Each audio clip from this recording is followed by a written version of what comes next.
성경은 창세기 1장부터 계속하여 말씀하고 있는 것이 있습니다. 요한계시록까지 관통하고 있는 것이 있어요.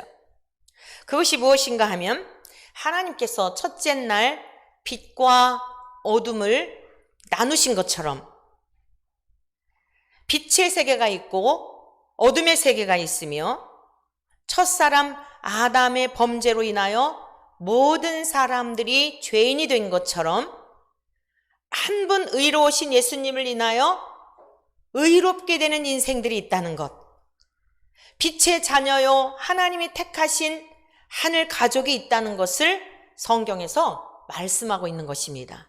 그리고 그러한 하나님의 자녀들이 또는 그리스도의 신부된 자들이 이 세상 모든 것이 반드시 심판할 때가 올 건데 영원하지 않아요.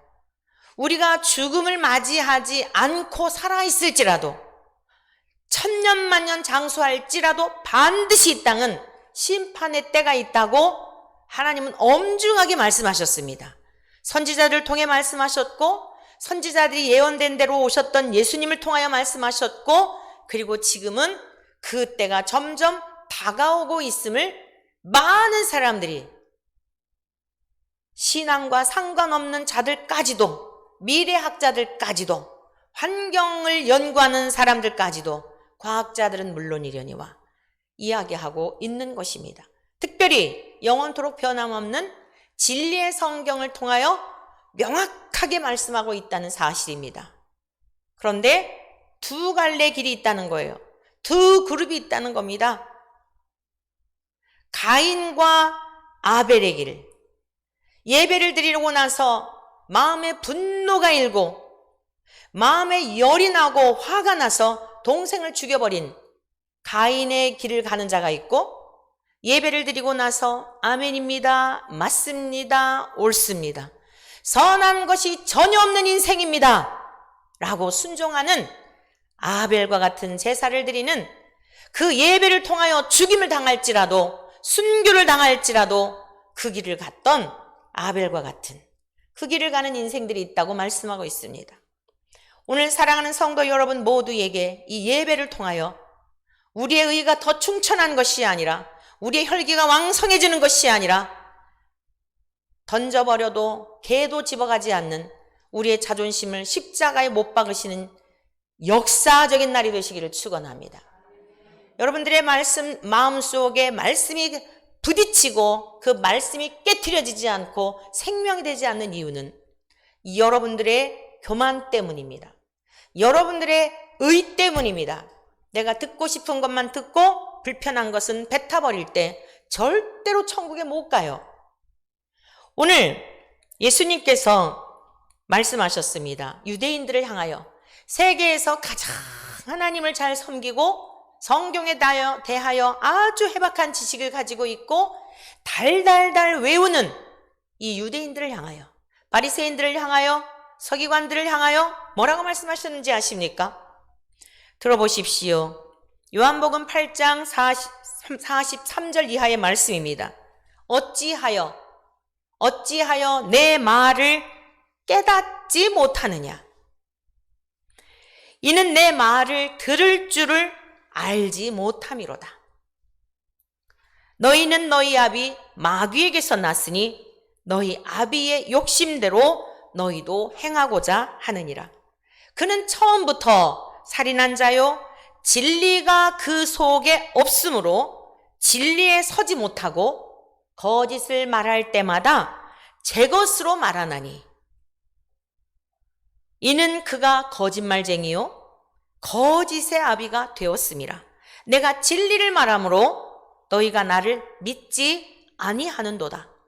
예수님이 진리를 말하는데 세상에서 하나님을 가장 사랑한다고 하는 유대인들이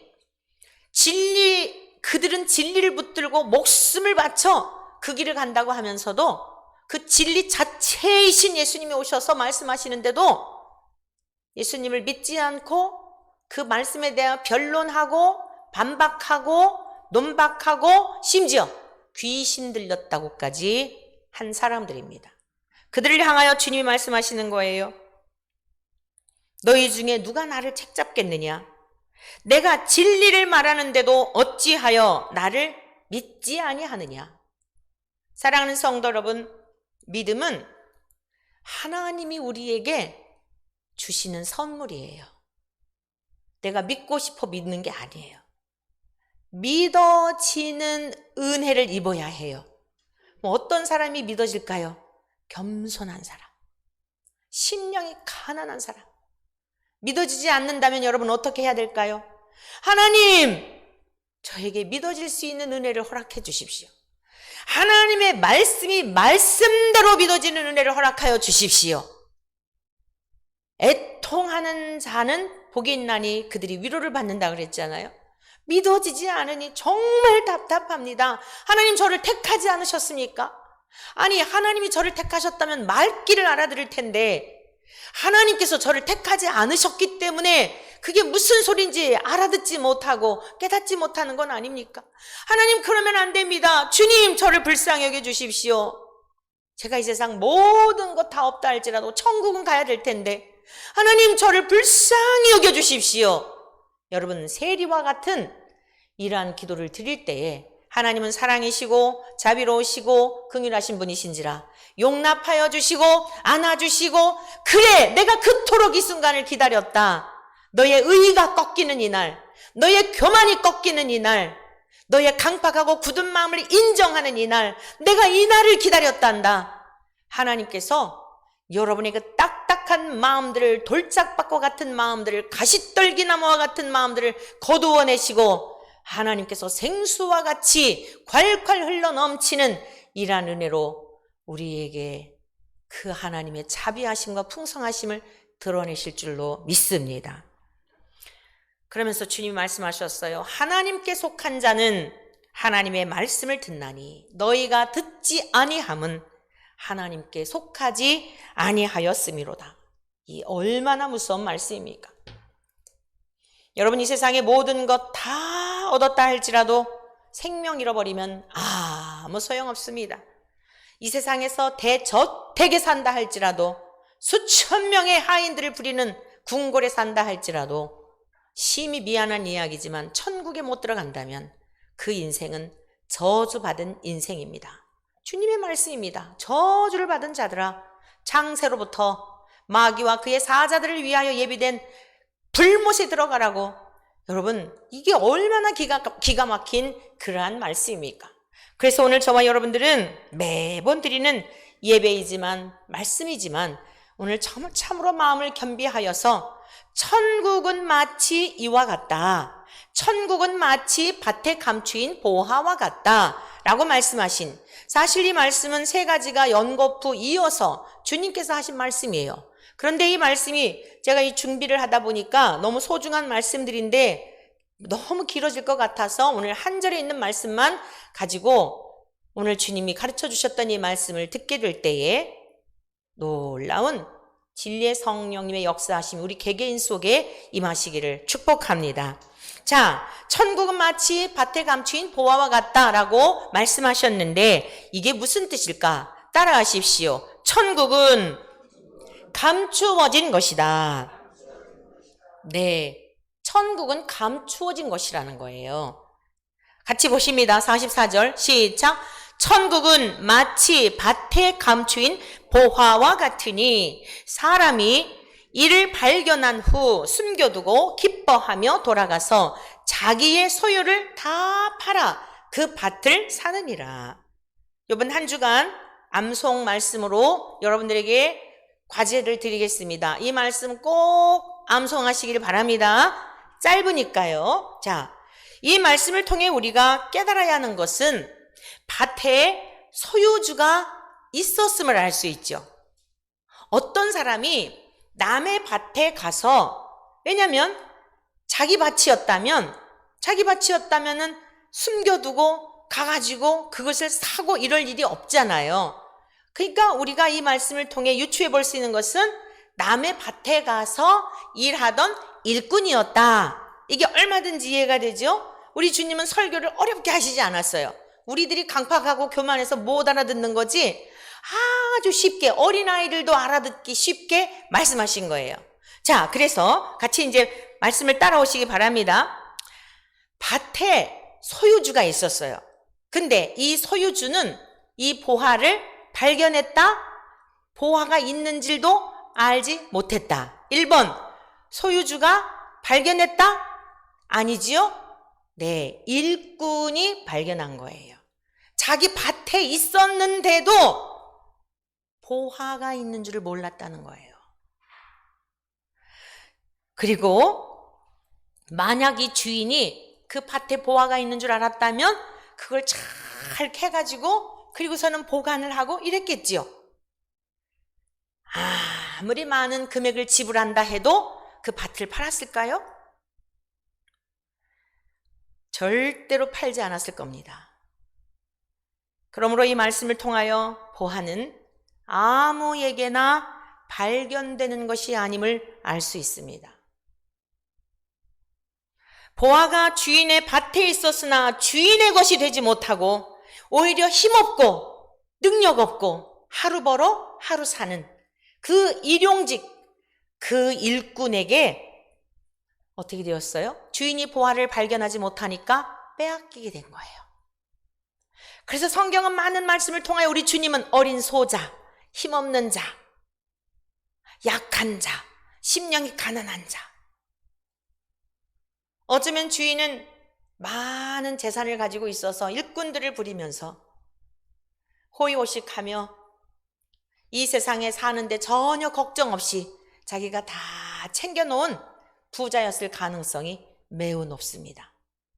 그런데 여러분, 보화를 발견하지 못하니까 진짜 그 밭의 가치, 그 밭에 숨겨져 있는 그 보화를 발견하지 못하니까 있는 것도 빼앗기게 되는 상황이 된 거예요.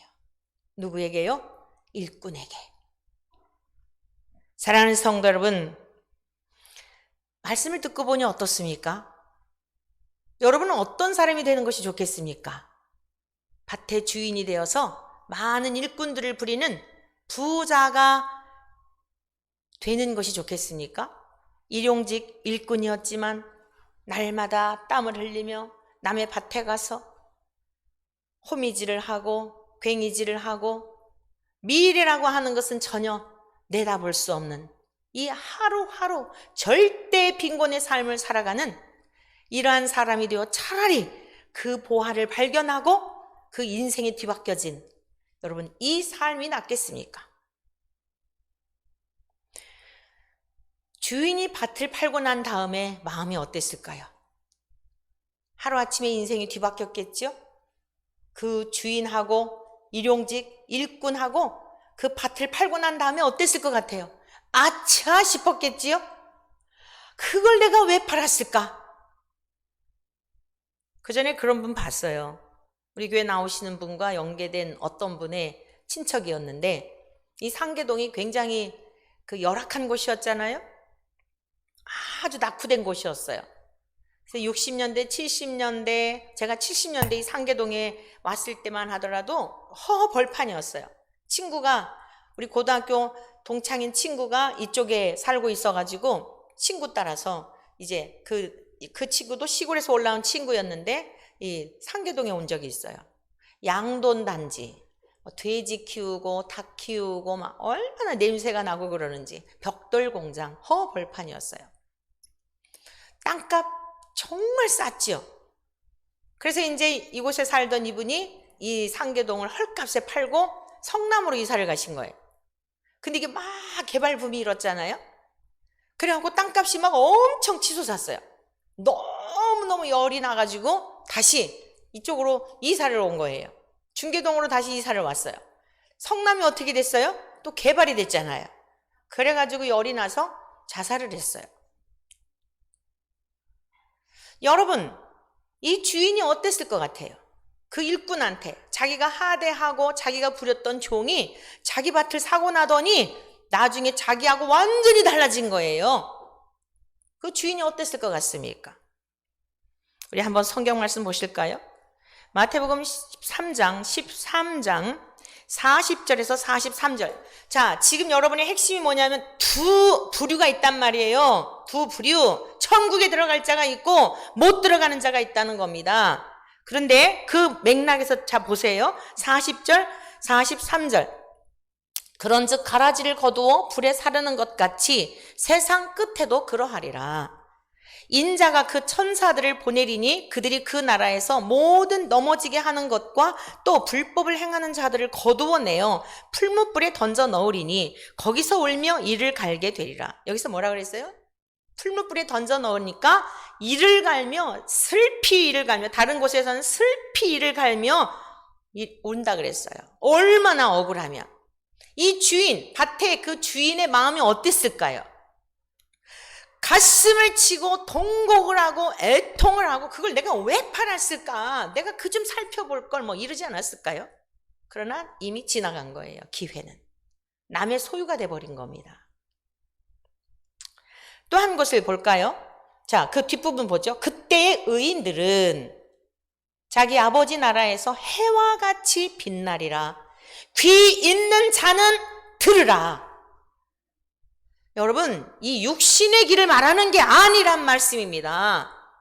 청력은 좋은데 저 하나님 나라를 보지 못하고 육신의 말로 들으니까 자꾸 의구심이 생기고 그냥 하나님을 향하여 변론하려고 하고, 그 조브라운 지식을 가지고, 그 지식이라는 게 뭐 얼마나 압니까? 아기가 아장아장 걸으면서 아장아장 걸으면서 아버지를 향해서 막 당신이 어째서 내 아버지요? 당신이 나한테 해주는 게 뭐가 있어? 이제 엄마 아빠 거는 그거 배우고 나더니 눈을 부릅뜨고 아빠를 향해서 막 당신이 진짜 내 아빠야? 말도 잘 못하면서 그런다고 한번 상상 좀 해보십시다. 말이 되는 겁니까? 그런 인생 하나도 없지요. 하나님께서 우리에게 지금도 호흡을 주시고 우리가 지금 걸어 다니는 것 자체가 기적이에요. 다 기적 덩어리입니다. 믿습니까?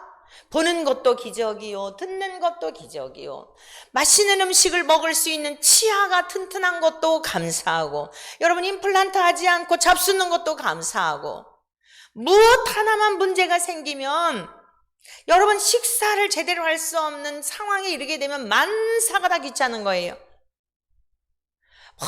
이러니 저러니 하더라도 오늘 우리가 감사할 이유가 얼마나 많은지 몰라요. 수천 가지 수만 가지 감사의 조건을 주었는데 딱 하나, 그거 하나님께서 없어도 하나님이 다 잘 아신단 말이에요. 더 잘 아신단 말씀이에요. 주신 것을 인하여 감사하고 어떤 환경이든지 이길 수 있는 은혜를 주셨는데 그것은 보지 못하고 늘 울면서 슬퍼하면서 하나님을 향하여 대적하면서, 하나님이 계시다면 이렇습니까? 어찌 하나님이 나한테 이럴 수 있습니까? 진짜 하나님 맞습니까? 여러분, 말도 안 되는 짓을 우리가 지금 하고 있는 겁니다. 그런데도 하나님은 여전히 우리를 살려주시고 여전히 공기 주시고 여전히 우리들을 안아주시고,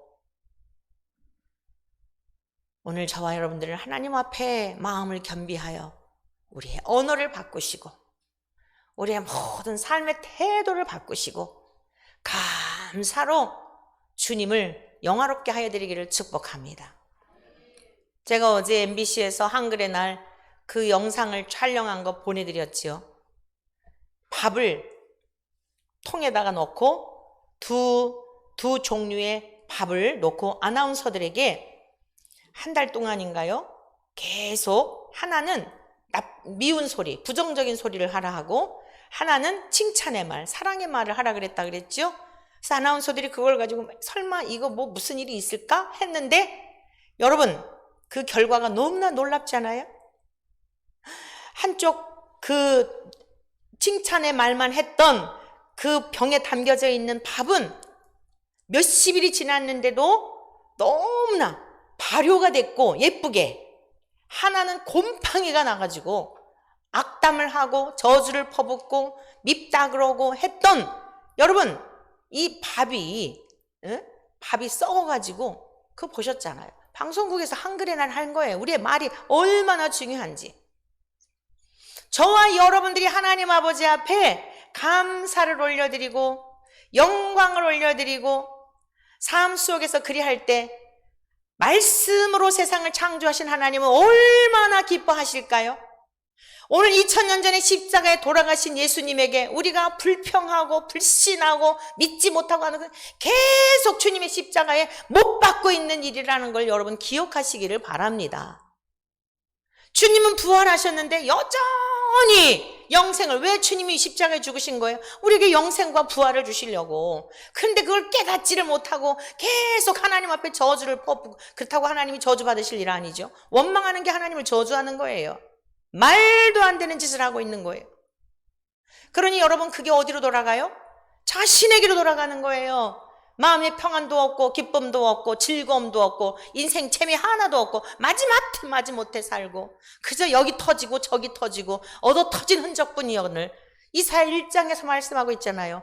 하늘도 알고 땅도 알고 하나님이 창조 주신 것을 아는데 하나님이 창조하신 이놈의 백성들은 알지 못하니까 머리끝부터 발끝까지 얻어 터진 흔적뿐이어가지고 마음에 기쁨도 없고 평안도 없고 즐거움도 없고 온몸은 병들었다고 선지자가 이스라엘 백성들의 그 패역한, 하나님을 순종하지 않고 하나님께 영광을 돌리지 않고 한 그 백성들을 향하여 탄식했던 내용들이 나오고 있잖아요.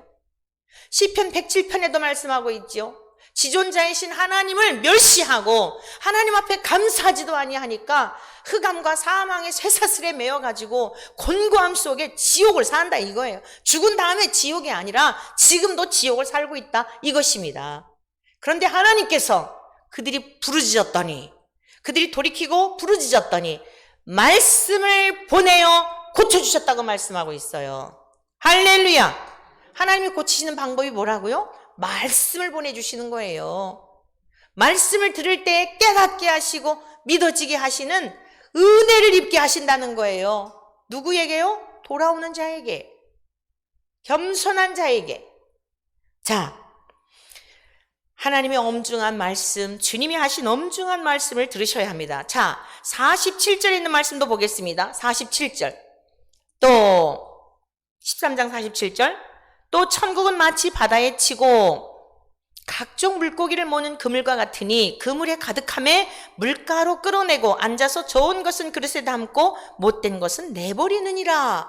세상 끝에도 이러하리라. 천사들이 와서 의인 중에서, 여러분 악인 중에서요? 아니요. 의인 중에서 누구를 갈라내요? 악인을 갈라낸다는 거예요. 의인인 줄 알았는데, 천국 갈 줄 알았는데, 예수님 믿으면 다 천국 가는 줄 알았는데, 주여 주여 하는 자마다 다 천국에 가는 줄 알았는데, 천만의 말씀이라는 걸 명심하십시오. 의인 중에서 악인을 갈라낸대요. 천국 갈 줄 알았는데 아닌 사람이 있다는 거예요. 누구에게 말씀하신 거예요? 예수님이 지금 성경을 누구에게 줬습니까? 교회 밖에 있는 사람이요? 아닙니다. 교회 안에 알곡과 가라지가 있단 말씀이에요. 여러분, 밭에 알곡과 가라지가 공존한다는 말씀이에요. 상계동에 있는 어떤 교회, 우리 교회 성도님들이 여러 명 갔어요. 그 교회 목사님이 그 책을 냈더라고요. 기가 막혀가지고 왜 그 교회 갔는지를 알게 됐어요. 교회 안에는 가라지가 없다. 왜냐? 다 신앙 고백하고 사도신경 고백하고 하나님을 아버지라 부르는 그런 사람들이 모이는 곳인데 가라지는 밖에 있는 거다.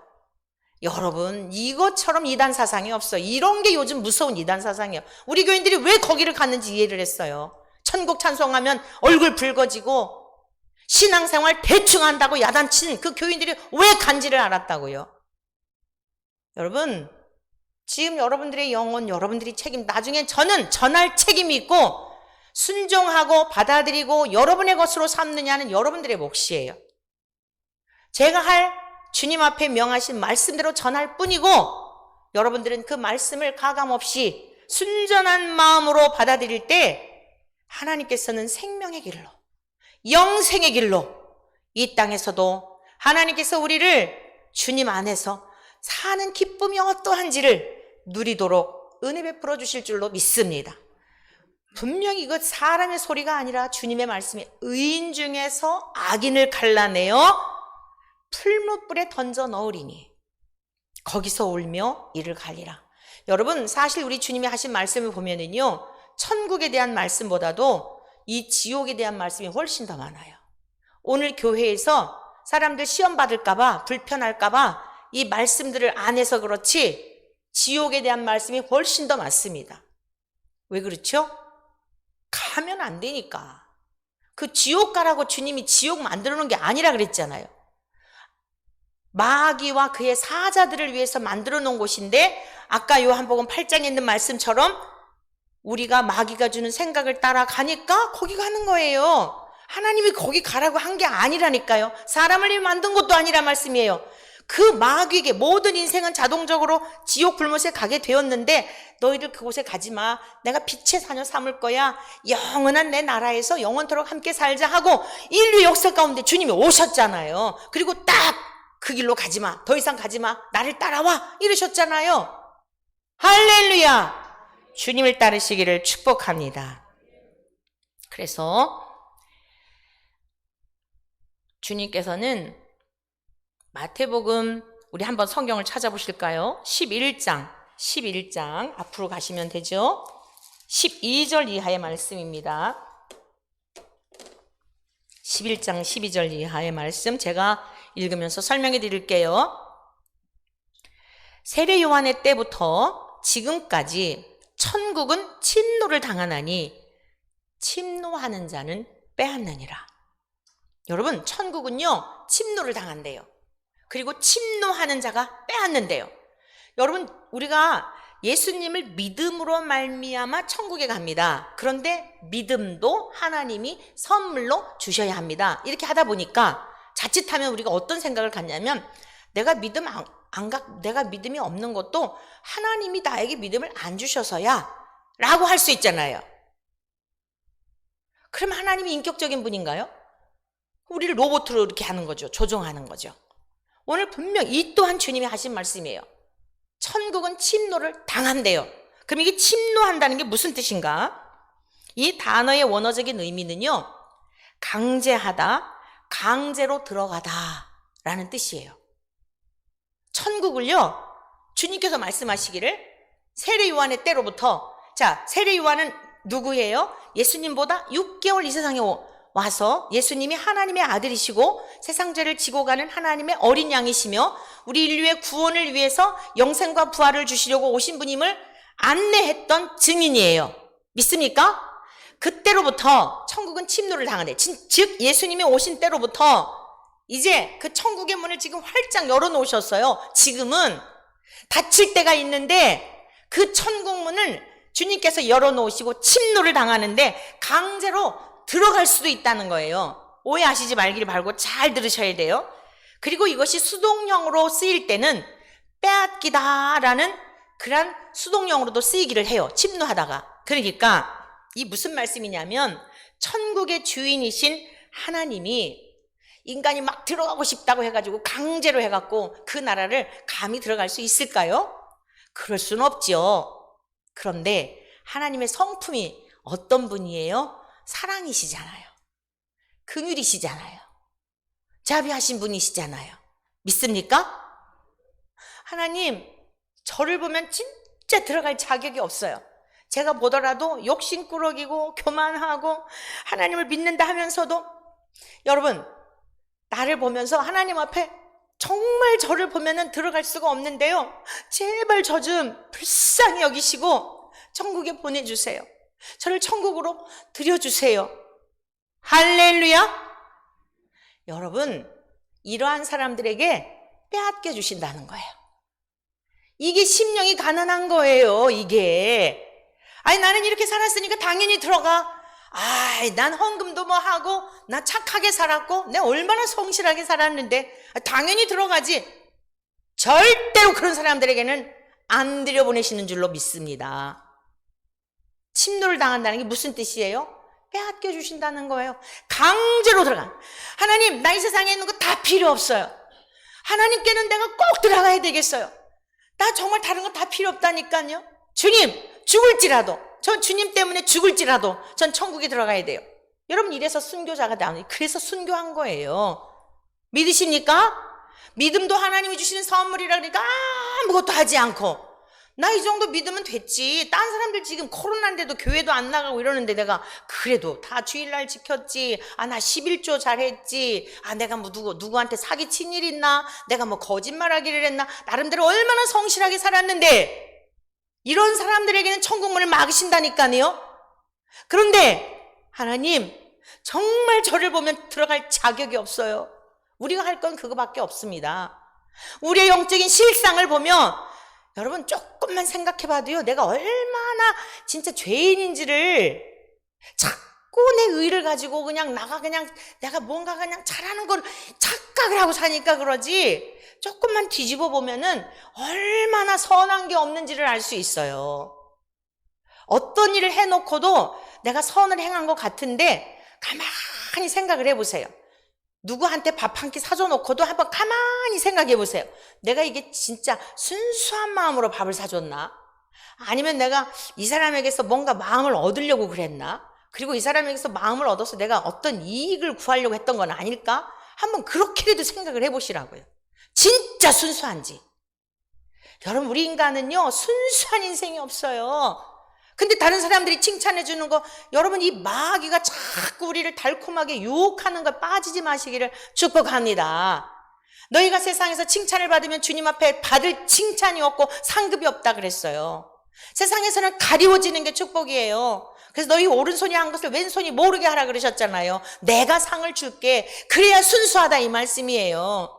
오른손이 아는 거 왼손이 알기를 막 누가 알아주는 사람 없나 이러고 그러면 다시 죄성이 올라와가지고 그냥 칭찬받고 싶고 영광받고 싶고 이런 게 있어서 주님이 야, 이 세상에서 상 받고 말래? 그 상이 뭐예요? 사람이 칭찬해 주는 거, 그걸로 끝나는 거예요. 근데 너희들이 내 이름을 인하여 구제하고 선을 행했으면 내가 영원한 나라에서 영원토록 그 영광을 줄게. 어떤 거 원해? 여러분, 이걸 깨닫는 게 지혜인 줄로 믿습니다. 아, 그렇군요. 세상에서 싫어요. 주님이 주시는 위로, 주님이 주시는 상급, 저 그거 받을래요. 그러니 어때요? 칭찬하는 거에 목마르겠어요? 사람들이 알아주는 거에 목마르겠어요? 안 알아줄지라도 오히려 감사한 거예요. 주님 감사합니다. 숨겨주셔서 고맙습니다. 그리고 어디로 자꾸 들어가요? 주님 속으로 자꾸 들어가는 거예요. 주님이 주시는 위로, 주님이 주시는 평강, 주님과의 교제 속에 어떨 때는 섭섭할 때도 있죠. 그럴 때 있더라고요. 솔직히 말해서 일은 내가 다 해놨는데 영광은 다른 사람이 가로채. 다른 사람들이 다 박수 받고 이래요. 그럼 막 초라한 생각이 들어. 이거 나는 뭐지? 그럼 어떻게 되죠? 주님을 찾게 되죠. 그리고 또 나를 발견하게 되죠. 주님, 아직도 유치해요. 이거밖에 안 돼요. 그러면 누가 말씀해 주실까요? 주님이 위로해 주시겠죠. 아니야, 괜찮아, 내가 알아. 그러면 여러분, 그걸로 충분한 줄로 믿습니다. 주님 감사해요. 주님 그래서 그러셨군요. 주여, 어린아이와 같은 저를 용서해 주세요. 그럼 어떻게 되죠? 잘하는 거예요. 이러한 것들을 깨닫게 하시는 분이 누구예요? 성령님이, 지혜신이신 성령님이 깨닫게 되니까 남들이 알아주든지 말든지 어디를 가요? 올곧게 주님만을 바라보면서 터벅터벅 걸어가는 거예요. 이게 빛으로 사는 거예요. 이게 소금으로 사는 거예요. 알아주는 사람이 없어도 누가 알아주면 돼요? 주님이 알아주시면 되는 줄로 믿습니다. 그리고 여기서 빼앗느니라 라고 하는 이 단어는요, 잡다, 날치게 하다, 취하다, 도적질하다 이런 뜻이에요. 천국을 침노하는 자는 빼앗느니라 했잖아요. 천국을 날치게 하고 잡고 도적질하고 말이 됩니까? 근데 하나님이 그거 봐주신다는 거예요. 그리고 영적인 의미로요, 영적인 의미로 끌려 올라가다 이런 뜻이 있어요. 오늘 믿음으로 구원받는다는 것은 전적인 구원의 주권이 하나님께 있다는 뜻이지, 아무것도 하지 않고 난 뭐 예수님 믿으면 입으로 뭐 시인하면 천국에 간다고 했으니까 로마서 10장에 있는 말씀이 너무 왜곡된 거예요. 제가 언젠가 여러분들에게 공개적으로 사과를 했잖아요. 저도 그걸 훈련받았어요. 신학교 다닐 때 이 사형리에서 나온 그저 CCC에서 나온 사형리라고 하는 거. 자, 예수님을 영접하십시오. 그러면 당신 하나님 나라에 갑니다. 빨리 하시라고요. 그리고서는 구원을 선포하는 거야. 당신이 마음속에 주님이 계십니다. 언제 죽어도 천국에 갑니다. 제가 이렇게 전도를 하면서 막 지방도 다니고 그랬잖아요. 권사님들도 증인이시죠? 고민이 됐던 게 뭐냐면 왜 달라지질 않지 사람들이? 아니 내가 20대 때 예수님을 만나고 나니까 분명히 달라졌는데 가치관이 달라지고 인생의 목적이 달라지고 방향이 달라지고 내 인생을 다 걸게 하게 되던데 왜 이렇게 안 달라지지? 왜 이렇게 욕심꾸러기 하나님 앞에 드린 예배에 감격도 없고 하여간 이게 왜 이러지? 굉장히 제가 혼란스러웠어요. 다시 말씀을 다시 연구하기 시작한 거예요. 2010년도부터 말씀이 날카로워지니까 성도들이 막 도전이 있었죠. 막 떠나가기 시작을 했죠. 이 핑계 저 핑계 떠나갔죠. 물론 여러 가지 이유였지만 핵심적인 건 뭐예요? 참된 복음이 전파되니까 마음이 불편한 거예요. 어떤 사람은 막 설교 들으면서 막 울더라고. 처음부터 끝까지 울어. 은혜 받은 줄 알았어요. 말씀이 거쳐서 말씀이 거치는 돌이 되어 부딪히니까 막 이를 갈면서 그리고 떠나간 사람도 있어요. 사랑하는 성도 여러분, 오늘 천국은 믿음으로 가지만 우리가 해야 할 일이 있어요. 생명 다할 때까지. 오늘 이걸로 끝나는 게 아니에요. 또 가정으로 돌아가고 일터로 돌아가면 우리 안에 일어나는 불쑥불쑥 일어나는 죄성이 있잖아요. 시기심, 질투심, 마가복음 7장에서 말씀하고 있는 12가지. 악한 생각, 음란, 특히 교만.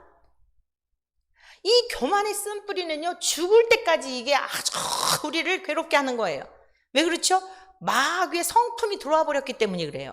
하나님과 같아지고자 하는 타락한 천사의 그 마귀, 루시퍼의 악한 영이 우리들에게 생각을 주어서 주님께로 지금 우리가 호적이 바뀌었는데도 불구하고 피부색이 검은 사람은 검잖아요. 내 속에 있는 죄의 성품이 불쑥불쑥 살아나는 거예요.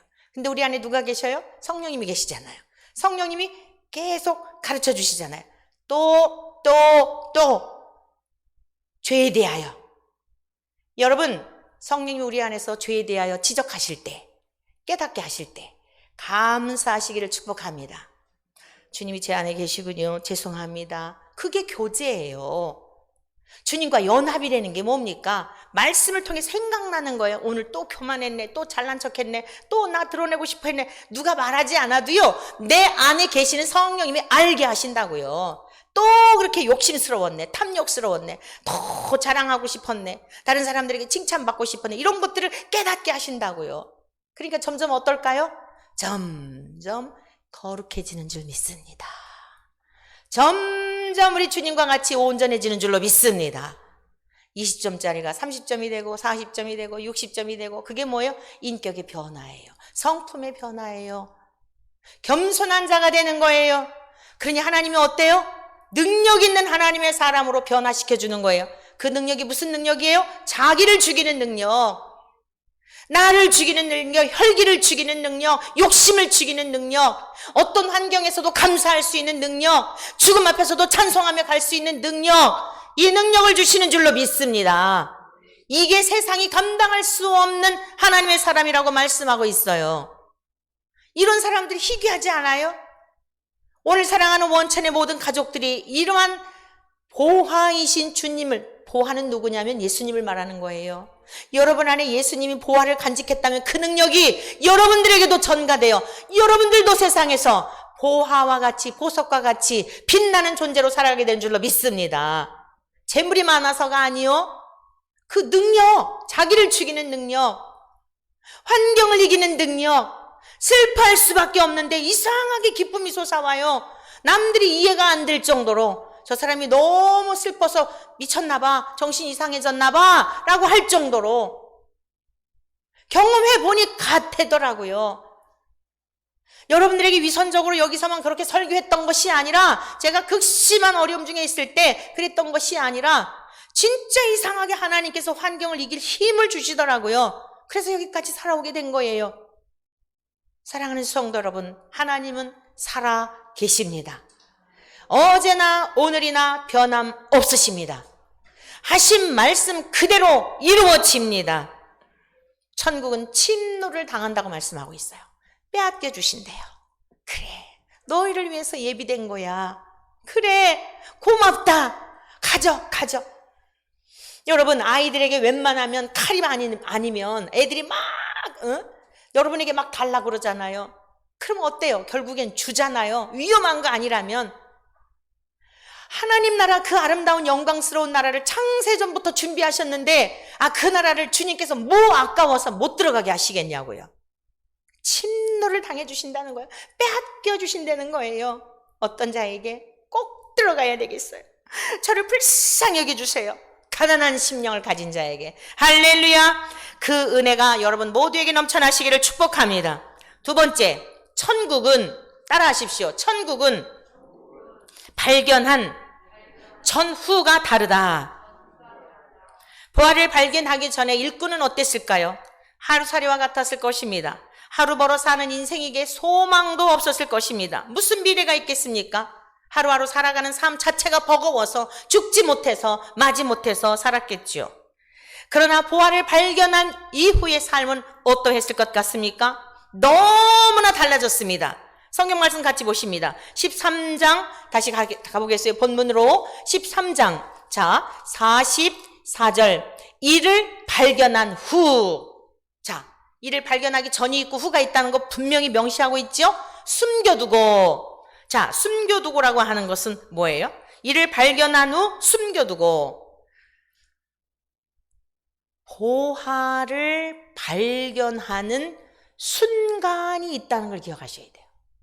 우리가 교회를 몇십 년 동안 다녀서 예배 시간에 설교를 항상 들었는데 보화를 발견하는 반짝 가는 순간이 있다는 걸 기억하셔야 돼요.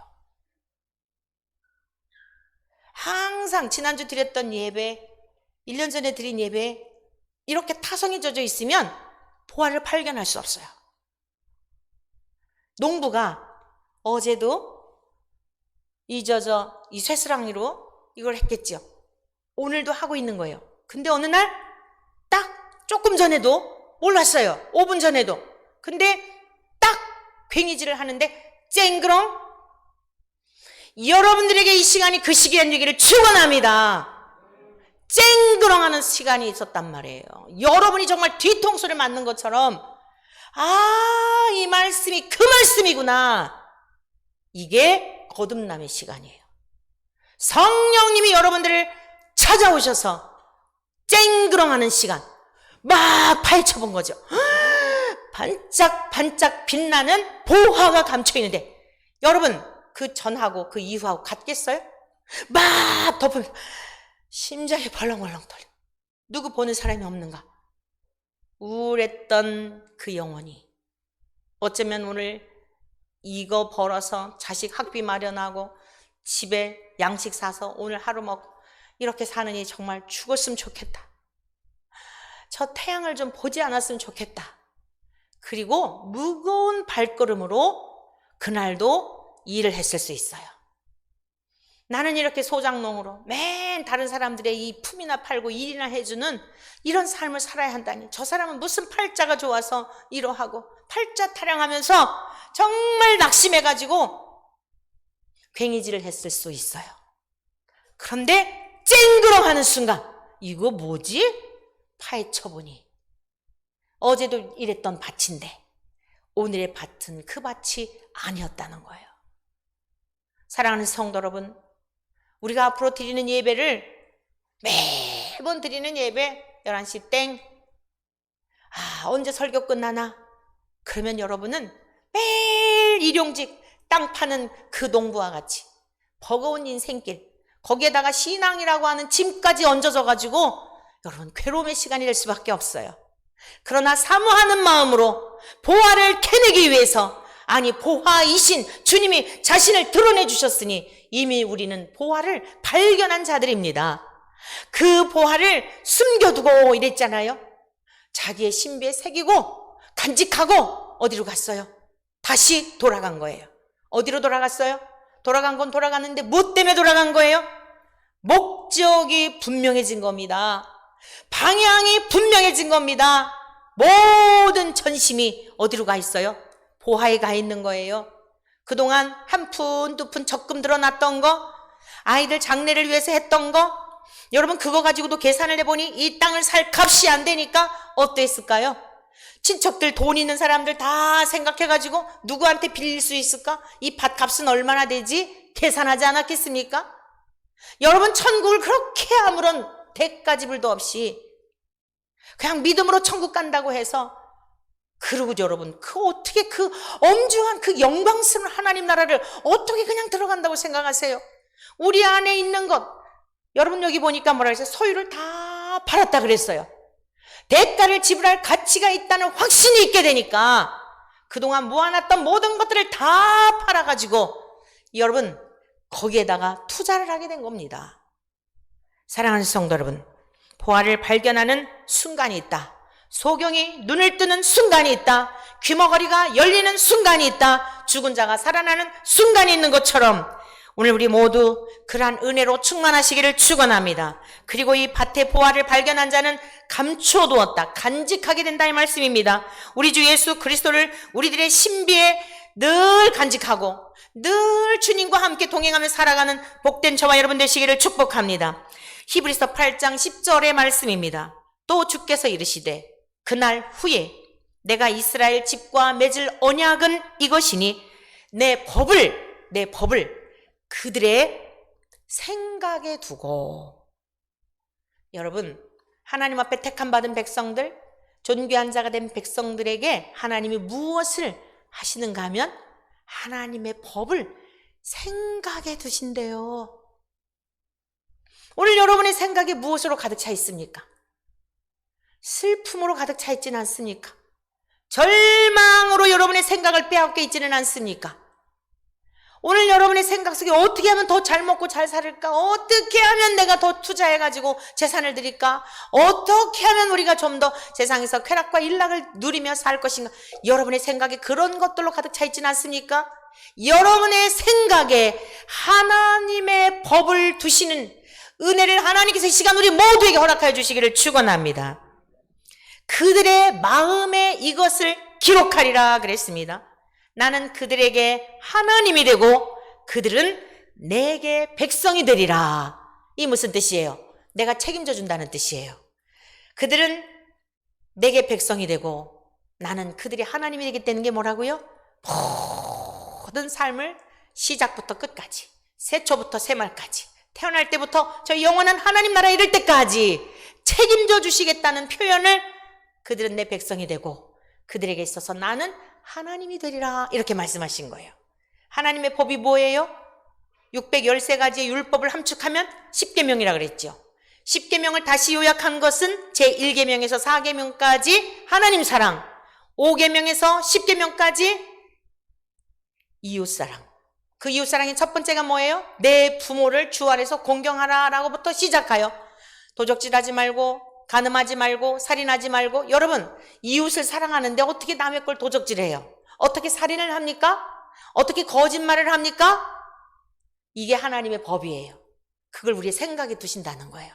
그러니까 어떻게 하면 하나님을 기쁘시게 할까? 여러분이 돈을 벌어도 어떻게 하면 하나님을 영화롭게 해드릴까? 여러분이 일터에서도 모든 생각이 어떻게 하면 우리 주님을 기쁘게 하지? 아, 주님은 보이지 않는데 내가 이 세상에서 하나님이 기뻐하시는 일이 뭘까? 아, 이웃을 사랑하는 거구나. 내가 섬겨야 될 자가 누구지? 그게 뭐예요?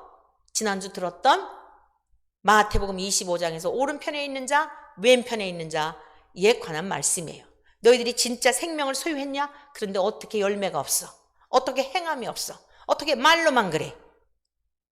사랑하는 성도 여러분, 생각과 마음에 하나님의 법을 두시어서 그 말씀을 따라갈 때 그게 뭐예요? 그게 천국의 삶이에요. 그게 죽은 다음에만 아니라 오늘의 삶의 자리에서도 천국을 누리니까 자, 그 다음에 뭐냐면 기쁨의 삶으로 바뀌게 되는 거예요. 자, 성경 같이 보시겠어요? 기뻐하며 돌아가서 자기 소유를 다 팔아 그 밭을 사느니라. 기쁨을 회복하게 하시는 겁니다. 여러분, 이 세상에 에덴 동산이라고 그랬죠? 왜요? 이 세상에는 항상 선악과 열매가 우리 앞에 있는 거예요. 하나님의 영역을 침범하려고 하는 그 열매를 먹으면, 아니 근데 우리는 이미 다 먹고 태어났어요. 근데 생명나무 열매이신 예수님을 믿음으로 말미암아 어떻게 됐어요? 그 죄가 용서됐잖아요. 그리고 성령님 우리 안에 계시잖아요. 그렇기 때문에 이제는 선악과 열매를 먹지 않아도 될 수 있는 능력을 주셨다 이 말씀이에요. 그러니까 그 이전의 상태가 어땠죠? 에덴 동산에서 쫓겨나기 전에 기쁨이 충만했잖아요. 에덴이란 기쁨이란 뜻이라 그랬죠? 기쁨이 충만하고 아담아 부르시면 네 제가 여기 있습니다 이랬잖아요. 근데 선악과 열매 먹고 나니까 어때요? 아담아 불러도 두려워서 무서워서 숨고 하나님이 불편한 존재가 되었다. 이게 에덴 동산에서 일어난 사건 아니겠어요? 저와 여러분들은 예수 그리스도를 통하여 천국의 주인이시고 에덴 동산의 주인이신 주님이 이 땅에 강림하셔서 이 땅에 오셔서 깨어졌던 관계가 회복이 돼요. 보화이신 예수님을 발견하여 예수님을 모시고 살아가니 여러분 장차 살게 될 천상의 삶을 오늘의 삶의 자리에서도 경험하며 그 능력으로 세상을 이기며 우리 자신을 이기며 이러한 권세 있는 천국 시민으로 그리스도의 신부된 자로 살아가게 되는 줄로 믿습니다. 자, 그러면 어떻게 돼요? 방향이 전환이 되게 되는 겁니다. 모든 소유를 다 팔아서, 소유라고 하는 것은 갖고 있다라고 하는 뜻인데요. 이게 뭐냐면 또한 붙잡다. 잘 기억하세요. 소유라는 개념을 우리가 물질로만 생각하죠. 근데 이 소유라는 원어적인 의미는 붙잡다, 소유하다, 동반하다, 병들다, 즐기다, 두려워하다, 떨다 이런 의미가 있어요. 오늘 여러분의 소유가 무엇입니까? 무엇 때문에 여러분들이 두려워하고 있습니까? 여러분 무엇 때문에 여러분의 영혼이 병들었습니까? 여러분이 무엇 때문에 벌벌 떱니까? 무엇 때문에 즐거워합니까? 그게 지금 여러분들의 소유란 말이에요. 그런데 이런 것들은 다 소멸되는 것이고 순간적인 것이고 찰나적인 것이에요. 우리의 소유가 누가 되어야겠어요? 그렇죠. 할렐루야. 예수 그리스도가 여러분 우리 안에 그동안 붙잡고 있었던 거, 병들었던 거, 벌벌 떨었던 거, 이거 빼앗길까 봐 염려했던 거, 물론 물질도 다 포함이 되는 거예요. 목숨처럼 사랑하는 거, 그거 다 주님 앞에 던져버리시기를 축원합니다. 다 주님 앞에 던져버리시기를 축원합니다. 그리할 때 보화를 살 수 있는 거예요. 주님, 이제는 주님 한 분밖에는 두려워하는 자가 없을 것입니다. 주님만으로 만족할 것입니다. 세상의 것으로 즐거움을 삼았습니다. 용서하여 주십시오. 주님이 저의 기쁨입니다. 주님만이 저의 두려움입니다. 여러분 소유를 바꾸시기를 축원합니다. 회복하다라는 뜻이 있습니다. 그리할 때 하나님께서 우리를 회복하여 주셔서 하나님이 우리의 소유가 되고 우리가 하나님의 소유가 되니 하나님의 것을 가지고 살아가니까 여러분 이게 구원이에요. 구원이란 잃어버렸던 것을 되찾는다, 회복한다는 뜻인데 이게 온전한 구원으로서 오늘의 삶의 자리에서도 어떤 형편에 처하든지 주님과 동행하며 살아가는 그 기쁨이 넘쳐나서 세상이 감당할 수 없는 이 하나님의 사람의 능력을 보고 여러분 주변에 있는 많은 영혼들이 주님께로 돌아와 구원 얻는 일에 여러분 모두를 도구로 쓰시는 우리 모두 하나님께서 사용하시는 이 복된 영광을 누리게 되시기를 주님의 이름으로 간절히 축원합니다.